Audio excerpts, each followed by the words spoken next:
ছিল। সেখানে সবাই সুখে শান্তিতে বসবাস করত। কিন্তু দিনের বেলায় সবাই রাস্তাতে বেরোলেও যেই সন্ধে নামতো, একটি ডাইনির ভয়ে কেউ রাস্তা দিয়ে বেরোতো না। একদিন রাতে একটা বাচ্চা একা একা জঙ্গলের রাস্তা দিয়ে হেঁটে আসছিল। তখন ডাইনি তাকে একা পেয়ে তুলে নিয়ে যায়। আর একদিন ওই গ্রামের একজন কৃষক গরুর গাড়ি নিয়ে বাড়ি ফিরে আসতে আসতে রাত হয়ে যায়। তারপর রাস্তা আটকে দাঁড়ায় সেই ভয়ঙ্কর ডাইনি।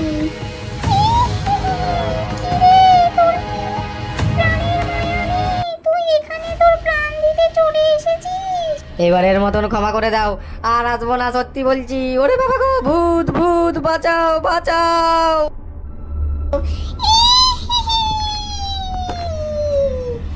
সেই একই গ্রামে পিন্টু নামে একজন ছেলে থাকতো। সে কোনো কাজ করতে চাইতো না, তাই তার বউর সাথে তার রোজ ঝামেলা হতো।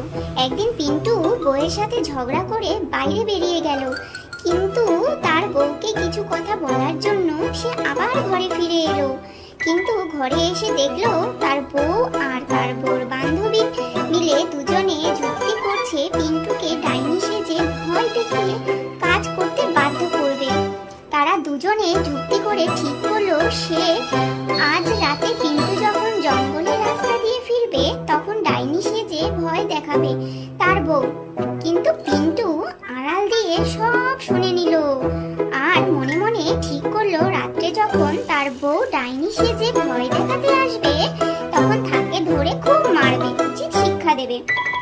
জঙ্গলের রাস্তা দিয়ে পিন্টু হেঁটে যাচ্ছে আর ভাবছে আজকে আসুক। তখন ভাবতে ভাবতে সত্যি করে ডাইনি সামনে চলে এলো।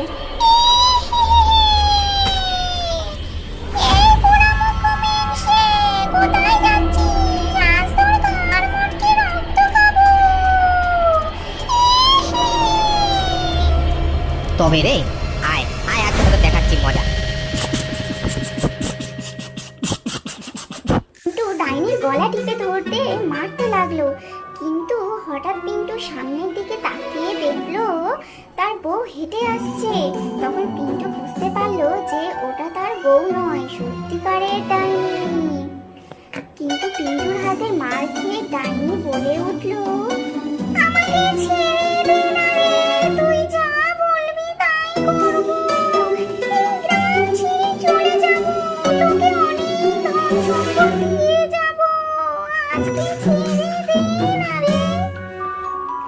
এই শুনে সে ডাইনিকে ছেড়ে দিল আর ডাইনি তার কথা রেখে চিরতরে গ্রাম ছেড়ে বিদায় নিল।